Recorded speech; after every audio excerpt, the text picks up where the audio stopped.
दोस्तों, मैं RJ Raghav magical maths की ओर से आप लोगों के लिए आज बहुपद का टॉपिक लेकर आया हूँ। बहुपद 9th क्लास और 10th क्लास के लिए बहुत ही इंपॉर्टेंट टॉपिक है और इसको आज हम लोग अपने सरल भाषा में समझते हैं। बहुपद किसे कहते हैं? अगर शाब्दिक अर्थ को समझा जाए तो लिखा है बहुपद, जिसमें बहुत सारे पद हो, लेकिन आवश्यक नहीं है कि सभी पद आपको दिखे। कुछ पद छुपे हुए होते हैं जो आपको देखना है। बहुपद चर पद और अचर पद का ऐसा सम्मिलित रूप है जिसमें चर पद का घातांक कभी ऋणात्मक नहीं हो सकता है। अब ये चर पद क्या होता है और अचर पद क्या होता है, तो बड़ा ही आसान सा शब्द है कि आप लोग जितने भी नंबर्स देखते हैं 5, 2, 3, 9, 8, 7 कुछ भी, तो ये सभी अचर पद है। क्यों? क्योंकि इसका वैल्यू कभी नहीं बदलता है। जैसे 5 का वैल्यू अगर यहाँ 5 है तो हर जगह 5 का वैल्यू 5 ही रहेगा। 5 का वैल्यू तो 4 हो नहीं सकता, इसीलिए इसका वैल्यू नहीं बदलता है, इसलिए इसे हम लोग कहते हैं अचर पद। और चर पद उसको कहते हैं जिसका वैल्यू बदलता रहता है। जैसे मान लीजिए हम आपको बोले x, तो x का वैल्यू कभी 1 हो सकता है, x का वैल्यू कभी 2 हो सकता है, x का वैल्यू कभी 3 हो सकता है। इसलिए x का वैल्यू बदलता रहता है, इसलिए हम इसको चर पद कहते हैं। जो बदले, चर जो नहीं बदले वो अचर। तो जो नंबर्स रहेंगे उसको हम लोग अचर पद बोलेंगे और जो अल्फाबेट्स रहेंगे उसको हम लोग चर पद बोलेंगे। तो पोलिनोमियल या बहुपद क्या है? तो चर पद और अचर पद का ऐसा सम्मिलित रूप जिसमें चर पद का घातांक कभी ऋणात्मक नहीं हो, बहुपद कहलाता है। इसको हम लोग लिख सकते हैं चर पद बहुपद कहलाया। अगर इसमें अगर 3x² जोड़ दीजिए, ये भी एक बहुपद है। एग्जाम्पल देखते हैं दोस्तों। क्या पूछेगा? 8 एक बहुपद है, तो जी 8 एक बहुपद है। क्यों? क्योंकि आप बोलोगे कि सर यहाँ तो सिर्फ अचर पद है, चर पद तो नहीं है। लेकिन दोस्तों यहाँ पे चर पद नुकाया हुआ है, छुपा हुआ है। चर पद को देखिए, यहाँ पे चर पद है x जिसका पावर है 0, y भी हो सकता है जिसका पावर है 0। अब 0 पावर क्या होता है? दुनिया में किसी भी चीज का अगर पावर 0 हो जाए तो पावर सीध हो जाता है, तो उसका वैल्यू हो जाता है 1। यानी x पे पावर 0 का वैल्यू 1 हो जाता है, इसलिए इसको 8 भी हम लोग लिख सकते हैं। तो 8 भी एक क्या हुआ? बहुपद हुआ। और बहुपद क्या हो सकते हैं? 6x पर पावर 4 बहुपद है। इसमें अधिक से पद भी हो सकते हैं, ये भी एक बहुपद हुआ। बहुपद एक पद का भी हो सकता है और एक से अधिक पद का भी हो सकता है। लेकिन दोस्तों अब हम लोग कैसे कहेंगे कि कौन बहुपद नहीं हुआ? देखिए, मैंने यहाँ डेफिनेशन में लिखा हुआ है कि चर पद और अचर पद का ऐसा सम्मिलित रूप जिसमें चर पद का घातांक ऋणात्मक नहीं होना चाहिए। चर पद कौन होते हैं? जो अल्फाबेट्स होते हैं। एग्जांपल के लिए अगर 6x² + 4x कोई पूछे भैया ये बहुपद है, तो आप लोग कहिएगा कि हाँ बहुपद है। क्यों? क्योंकि यहाँ पे x का पावर 2, चर पद को देखना है सिर्फ, यहाँ पे x का पावर 1, तो क्या इसका घात ऋणात्मक है? तो नहीं, तो बिल्कुल ये क्या है? बहुपद है। अगर आप लोग ऐसे करते हैं 6x + 1/x, इसको ध्यान से देखिए। इसमें x का, यहाँ x का पावर 1 है, लेकिन यहाँ x अगर हर में रहता है और अगर अंश में उसको कन्वर्ट कीजिएगा तो उसका पावर हो जाता है -1, इसीलिए ये एक बहुपद नहीं हुआ। अब बहुपद दोस्तों कई प्रकार के हो सकते हैं। बहुपद को मुख्य रूप से 2 प्रकार से बांटा जाता है। बहुपद को हम लोग उसके पद के हिसाब से बांट सकते हैं। ऊपर में लिखते हैं बहुपद का रूप। बहुपद का रूप अगर हम लोग पद के हिसाब से लें तो बहुपद एक पदी हो सकते हैं, बहुपद द्विपदी हो सकते हैं, बहुपद त्रिपदी हो सकते हैं, बहुपद बहुपदी हो सकते हैं। अगर किसी बहुपद में एक ही पद हो तो उसे एक पदी बहुपद करेंगे। जैसे एग्जांपल के 5 एक पदी बहुपद है। अगर 5x करते हैं एक पदी बहुपद है, या 8x लिखें एक पदी बहुपद है, 9x² एक पदी बहुपद है।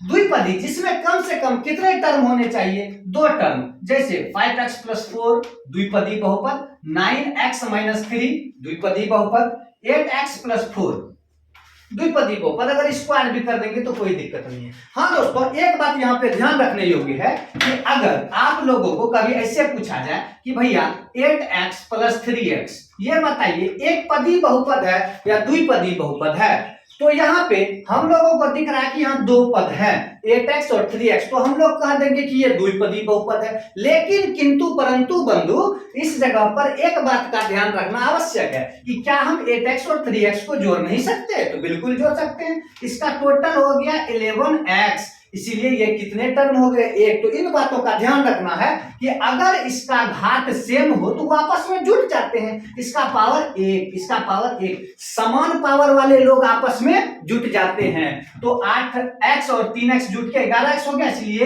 एक पदी बहुपद हो गया। इस पर ध्यान रखना है।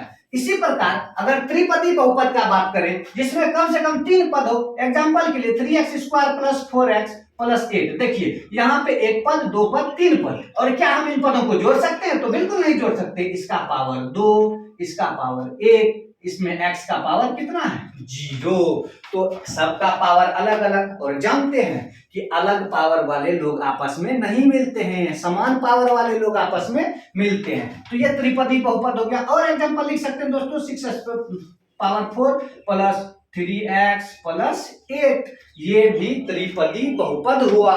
अगर बहुपदी जिसमें 3 पद से भी ज्यादा हो, जैसे 6x4 + 4x³ + 5x + 8x², इसमें 1 2 3 4 3 पद से भी अधिक है तो इसको हम लोग बहुपदी बहुपद, वैसे 4 पदी बहुपद भी कह सकते हैं, लेकिन 3 से अधिक पद वाले बहुपद को हम लोग बहुपदी बहुपद कह देते हैं, जिसमें बहुत सारे पद हो।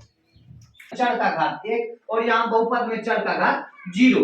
तो अगर हम लोग इसको सम्मिलित करना चाहें तो 2 अगर समान घात वाले चर मिलते हैं तो वो आपस में जुड़ जाएंगे, और इसका फाइनल हो जाएगा 5x² + 7x+8। तो ये कितने पदी बहुपद हुए, तो त्रिपदी बहुपद हुए। और दोस्तों आप लोगों से पूछा जा सकता है कि 7x² + 8x² + 9 कितने पदी बहुपद हैं, तो इसमें भी आप लोग देखेंगे इसका घात 2, इसका घात 2 समान घात वाले चर पद हैं, तो ये आपस में जुड़ जाएंगे, हो जाएगा 15x² + 9, अर्थात ये द्विपदी बहुपद हैं। आगे दोस्तों अगर बहुपद को हम लोग उसके घात के हिसाब से बांटे, देखिए बहुपद का घात क्या होता है, बहुपद का घात उसमें जिस चर पद का घात सबसे बड़ा होता है उसे हम लोग बहुपद का घात कहते हैं। उदाहरण के लिए अगर एक बहुपद हम यहां लिखें और आपसे पूछा जाए भैया इसमें कितने चर पद हैं, तो चर पद 1 यहाँ, यहाँ, यहाँ और यहाँ। अब पूछा जाएगा बताइए भैया किस चर पद का घात सबसे बड़ा है, तो इस चर पद का घात 4, इस चर पद का घात 3, इस चर पद का घात 2 और इस चर पद का घात 1। अब इसमें सबसे बड़ा घात कौन सा है, तो सबसे बड़ा घात है 4, अर्थात इस पूरे बहुपद का घात हो जाएगा 4। इस पूरे बहुपद का घात कितना हो जाएगा, 4।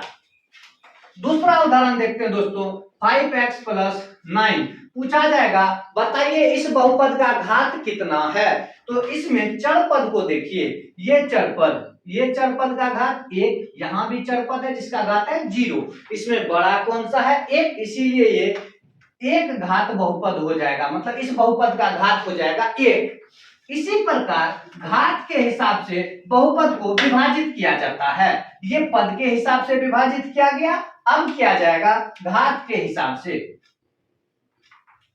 इसमें एक घातीय बहुपद आते हैं, द्विघातीय बहुपद आते हैं, त्रिघात बहुपद आते हैं, चतुर्थ घात बहुपद आएंगे, इसके बाद हम लोग बहुघात बहुपद कह सकते हैं।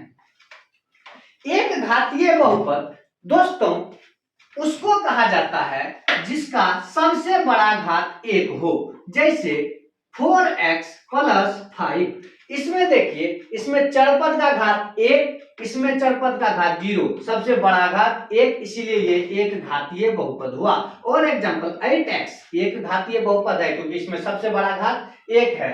9x प्लस 5 एक घातीय बहुपद है, क्यों? क्योंकि इसमें सबसे बड़ा चरपद का घात जो है वो 1 है। अगर आपसे पूछा जाए कि 5x स्क्वायर प्लस 4 क्या ये एक घातीय बहुपद है, तो नहीं। क्यों? क्योंकि इसमें सबसे बड़ा घात 2 है, अर्थात ये द्विघातीय बहुपद है। 5x square plus 9 8x square plus 4x plus 3 द्विघात बहुपद है। अगर दोस्तों त्रिघात बहुपद पूछा जाए तो आप लोग को पता ही होगा, जिस बहुपद का सबसे बड़ा घात 3 हो उसे त्रिघात बहुपद कहते हैं। उदाहरण के लिए 6x³ plus 4x square plus 5। दोस्तों देखिए, इसमें सबसे बड़ा घात 3 है, अर्थात ये त्रिघात बहुपद है। और जिसका सबसे बड़ा घात 4 हो चतुर्थ घात बहुपद, जिसका सबसे बड़ा घात 5 हो पंचघात बहुपद। तो आप लोग कॉमन सेंस लगा सकते हैं कि जिसमें बहुपद का सबसे बड़ा घात जितना होता है उसे वो कहते हैं। एक बात ध्यान रखने योग्य ये है दोस्तों कि जिस आप बोलेंगे कि सर आप बोले थे कि 5 भी एक बहुपद है। क्यों है बहुपद? क्योंकि इसमें चरपद भी है और अचरपद भी है। आप बोलेंगे खाली चरपद ही दिख रहा है, यहाँ पे अचरपद भी है। अब पूछा जाएगा इसमें तो सबसे बड़ा घात 0 है, तो इसको कौन सा बहुपद कहेंगे? एक घातीय बहुपद, द्विघातीय बहुपद, त्रिघातीय बहुपद की चतुर्थ घात बहुपद? तो दोस्तों इसको हम लोग शून्य बहुपद कहते हैं। यानी जिस बहुपद में चर का सबसे बड़ा घात 0 हो उसे हम लोग शून्य बहुपद कहते हैं। कौन सा बहुपद कहते हैं? शून्य बहुपद। जैसे पूछा जाएगा 8 कैसा बहुपद है? 8 एक शून्य बहुपद है, क्योंकि इसमें जो चर छुपे हुए हैं उसका सबसे बड़ा घात 0 है। तो एक बार हम लोग वापस से रिकैप करते हैं। बहुपद चरपद तथा अचरपद का ऐसा सम्मिलित रूप, चरपद तथा अचरपद का ऐसा सम्मिलित रूप जिसमें चरपद का घातांक कभी ऋणात्मक नहीं होना चाहिए, चरपद का घात कभी ऋणात्मक नहीं होना चाहिए, उसे हम लोग बहुपद कहते हैं। एग्जाम्पल के लिए अगर कभी दे दिए एक्स स्क्वायर 1/x, यहाँ देखिए चरपद का घात 2 दिख रहा होगा, लेकिन दोस्तों ये हर में है, जब ये अंश में जाएगा तो इसका पावर हो जाएगा -2, अर्थात ये एक बहुपद नहीं है। तो एग्जाम में कई बार ऐसे प्रश्न पूछे जा सकते हैं, आप लोग उन पर ध्यान रखिएगा। बहुपद को पहचानने का सबसे सिंपल फंडा है कि जो चरपद को देखना है और चरपद का घात कभी ऋणात्मक नहीं होना चाहिए। चरपद का घात आधा हो, 1 हो, 0 हो, 3.5 हो, 5.5 हो, 9 हो चलेगा, लेकिन कभी भी उसका घात ऋणात्मक नहीं होना चाहिए। अब बहुपद को दो हिसाब से बांटा जाता है, पद के हिसाब से और घात के हिसाब से। पद के हिसाब से एक पदी बहुपद जिसमें एक ही पद हो, द्विपदी बहुपद जिसमें 2 पद हो, त्रिपदी बहुपद जिसमें 3 पद हो। लेकिन ध्यान रखने की बात यह है कि सभी का घात अलग अलग होना चाहिए, क्योंकि समान घात रहेंगे तो आपस में जुट जाएंगे और समान घात रहेंगे तो वो आपस में नहीं जुटते हैं। बहुपदी बहुपद जिसमें बहुत सारे पद हो। उसी प्रकार घात के हिसाब से जब बहुपद को विभाजित किया जाता है तो एक शून्य बहुपद जिसका सबसे बड़ा घात 0 हो, एक घातीय बहुपद जिसका सबसे बड़ा घात 1 हो, द्विघातीय बहुपद जिसका सबसे बड़ा घात 2 हो, त्रिघात बहुपद जिसका सबसे बड़ा घात 3 हो और चतुर्थ घात बहुपद जिसका सबसे बड़ा घात 4 हो। इसी प्रकार बहुपद के अगले पार्ट में हम लोग चर्चा करेंगे कि बहुपद का शून्यांक क्या होता है और बहुपद को कैसे हम लोग बहुपद के प्रश्नों को आसानी से सॉल्व कर पाएंगे। बहुत बहुत धन्यवाद दोस्तों।